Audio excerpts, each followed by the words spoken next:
Well, you might not have 25 minutes to do a mobility drill, and this one's for the hips and the legs. You do a lot of training and you might start to feeling it. So what we're going to do, we're going to get onto our hands and knees, hands under the shoulders. We're going to take a big deep breath in, and then you're going to pull the spine up towards the sky, shoulder blades. You're trying to pull those shoulder blades up, and then hold that breath for a couple of seconds. Then as you breathe out, I want you to push your tummy button down towards the floor, getting a big curve in the spine. Same again, pull that spine up towards the ceiling, up towards the sky. Hold that, really push those shoulder blades up, and then release down, belly button down towards the floor, big arch in the back. Last time, third time, bring that spine all the way up, really push high, and then release back to neutral. Step back slightly, hips directly above your knees, and then slide your arms forwards, pushing your shoulder blades down towards the floor. Yeah, allow your shoulders to hang heavy, and then pivot forwards onto your fronts, and then come up, chest rising high. Release that back down, and then come up so your arms are nice and straight and your hips are hanging down towards the floor. And got the dog licking my face. Twist yourself over onto the right hand side, so you're pushing your left hip bone down towards the floor, and then twist yourself round to the right hand side. Come back slightly with the hips, keep the hips above the knees, bring the knees up off the floor, push the head through to the toes.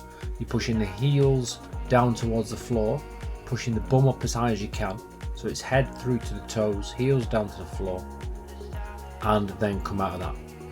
You come back down and pushing your shoulders down towards the floor, straighten your arms out, keep your hips directly above your knees, and then we're going to transition the body down towards the floor, hands under the chest, and then you're going to straighten those arms out again, pushing the torso up towards the sky.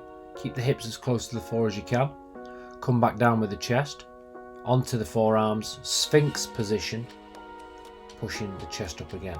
Bring the hips back, hands underneath the shoulders, toes curled up underneath the heels, and then that bum's going high up into the air again. Head through towards the toes, trying to get as far through as you can. Hold that position, pushing the heels down towards the floor, knees back down, and then we're going to come out of that. Right, here then, we're going to left leg out nice and straight, and your heel is in line with your knee. The heel of the left foot is in line with the knee. Your toes are pointed forwards. Yeah, don't allow your toes to curl outwards, and don't allow your heel to come off the floor. We're pushing the hips all the way back. We're just pivoting on our hips. Keep that left leg nice and straight, and we're going to walk hands back out again, remembering to keep those toes pointing forwards. Hold that, bring the hips back as far back as we can. Hold that position, feel that on the inside of the left leg, and then we're going to come back forward for one more go, pushing the hip as far down as we go, but only as far as those toes will allow you and the heel will allow you. We're going to switch sides, so the right leg out nice and straight, keep the toes pointing forwards. Remember the heel's in line with the opposite knee.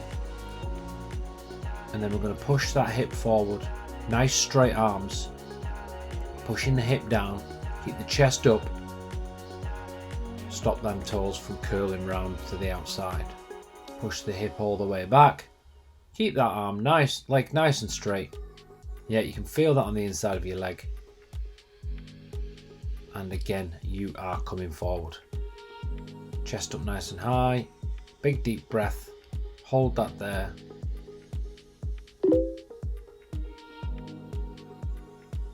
Nice and easy, bringing that hip back. Good, and come out of that. Feet out slightly wider than shoulder width apart, and then we're just going to rotate our knees down to the left hand side. We're going to bring them back up and rotate them to the right hand side. We're aiming to get the knees down towards the floor on both sides. Try and keep the torso as upright as you can.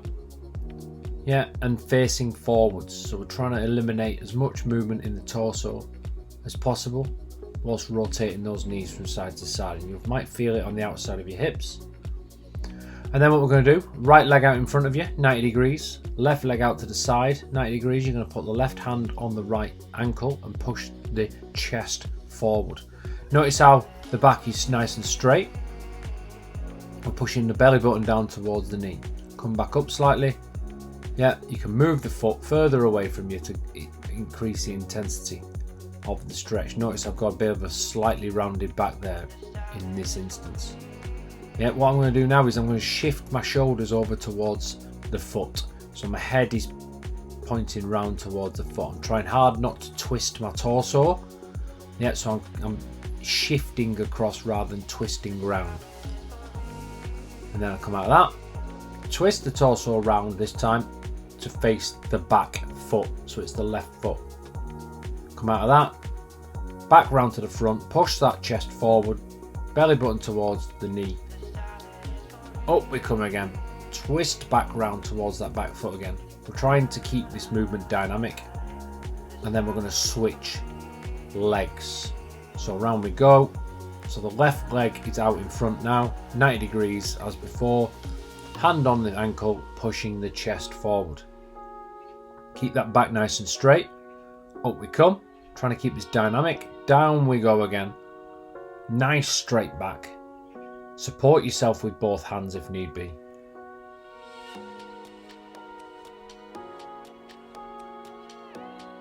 And twist that torso around so you're facing the right foot. Trying to get that chest all the way around.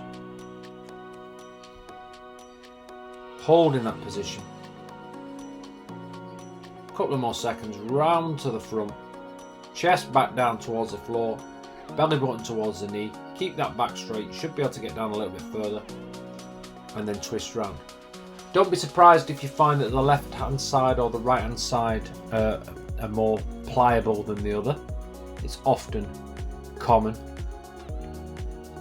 to see a difference in sides. A couple of more seconds holding that now. Should feel that in the lower back. You might get cramp.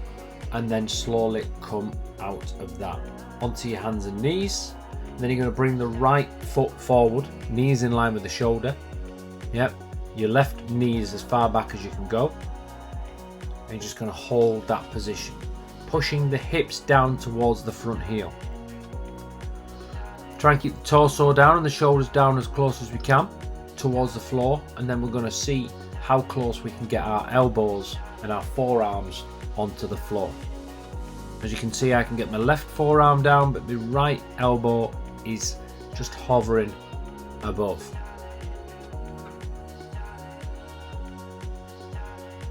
Hold that position. You're pushing your hips down towards the floor. You'll feel that in the inside of your right leg. Great for the adductors. Bring your torso back up. Put your forearm on the front leg. Yeah, push the hips forward and keep the torso nice and high. Really, really look at pushing those hips down towards that front heel. We're opening up the hip flexor now on the left hand side. If you sat down all day, this is a great movement after a day's driving or a day in the office.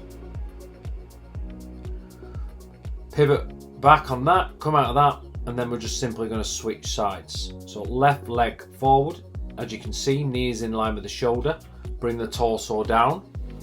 And then we're going to try and get the elbows back down towards the floor. Don't worry if you can't.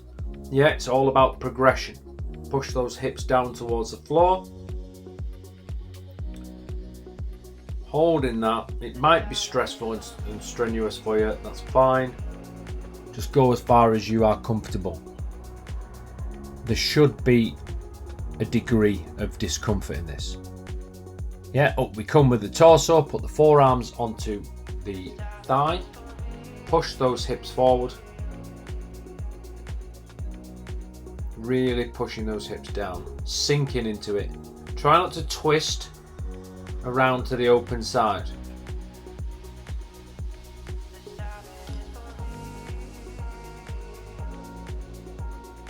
Bring the leg back, straighten the left leg out so you're sitting back as best you can, and then we're going to push the hips forward. We're We're just going to rotate from back to left leg straight to left leg bent forward a few times. That's it. We're just going to switch sides now. So right knee forward, we're going to push the hips forward, and then we're going to pivot back, straighten that right leg out, push the knee forward again, push the hips down towards the heel. Back we come, straighten that leg out again, pushing the hips down, and slowly come out of that. Lie yourself down on the floor, chest down, and then what we're going to do is we're going to twist our chest round towards the right hand side, bring the knees up. As you can see, the left arm is 90 degrees to the back. You'll feel this in the shoulder. I'm just going to finish off with a bit of a shoulder work. We beat our shoulders up a lot. We bring the knees right up, keeping that back nice and straight. And then we're just going to switch sides. Right arm out, 90 degrees to the body. Bring the knees up. The left hand is in front of me, and I'm just pushing the torso up. Holding that, you will really feel this in either the front or the side of the shoulder. It can be very uncomfortable depending on your degree of flexibility in your shoulders. Again, awesome to do if you've been hunched over the computer. Bring yourself up out of that and sit yourself up. And we're pretty much done there. Yep. So again, this is one great for the hips, great for after training. You've been doing a lot of activity and you really need to spend some time on this stuff. Keep it going. Let me know how you're getting on. And if you've got any questions, give us a shout. Okay? Cheers now. Bye-bye.